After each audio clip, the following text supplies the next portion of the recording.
American president Donald ട്രംപിന്റെ ഭരണകാലത്ത് American Indian ബന്ധങ്ങൾ വലിയ മാറ്റങ്ങൾക്ക് വിധേയമായിക്കൊണ്ടിരിക്കുകയാണ്. ട്രംപിന്റെ അമേരിക്ക ഫസ്റ്റ് നയങ്ങൾ അന്താരാഷ്ട്ര വ്യാപാരത്തിൽ വലിയ അസ്ഥിരത സൃഷ്ടിച്ചപ്പോൾ ഇന്ത്യയും തങ്ങളുടെ തന്ത്രപരമായ നിലപാടുകളിൽ വ്യക്തത വരുത്തിക്കൊണ്ടിരിക്കുകയാണ്. സമീപകാലത്ത് നടന്ന ചില നിർണായക സംഭവങ്ങൾ ഇരു രാജ്യങ്ങളും തമ്മിലുള്ള ബന്ധത്തിൽ ഒരു വഴിത്തിരിവിന് കാരണമായി. അമേരിക്കൻ ഉൽപ്പന്നങ്ങൾക്ക് ഇന്ത്യ നികുതി ചുമത്തിയതും അതിന് മറുപടിയായി ട്രംപ് ഭരണകൂടം ഇന്ത്യയിൽ നിന്നുള്ള ഉൽപ്പന്നങ്ങൾക്ക് 25% താരിഫ് ഏർപ്പെടുത്തിയതും വ്യാപാര മേഖലയിലെ സംഘർഷം വർദ്ധിപ്പിച്ചു.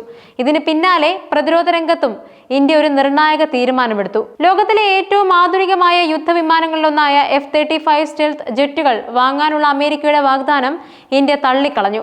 ഈ നീക്കം കേവലം ഒരു പ്രതിരോധ ഇടപാട് എന്നതിനപ്പുറം ഇന്ത്യയുടെ ഭാവി തന്ത്രങ്ങളെയും സ്വയം പര്യാപ്തത എന്ന കാഴ്ചപ്പാടിനെയും വ്യക്തമാക്കുന്നുണ്ട്. അന്താരാഷ്ട്ര വ്യാപാരത്തിൽ താരിഫ് ഒരു പ്രധാന ആയുധമായി ഉപയോഗിക്കുന്നതിൽ ട്രംപ് ഭരണകൂടം ഒരു മടിയും കാണിച്ചില്ല.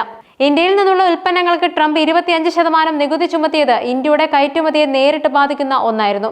അമേരിക്കയിലേക്ക് കയറ്റി അയക്കുന്ന ഉരുക്ക്, അലൂമിനിയം ഉൽപ്പന്നങ്ങൾക്ക് ഈ താരിഫ് ബാധകമായി. ഇത് ഇരു രാജ്യങ്ങളും തമ്മിലുള്ള വ്യാപാര ബന്ധത്തിൽ വലിയ വിള്ളൽ വീഴ്ത്തി.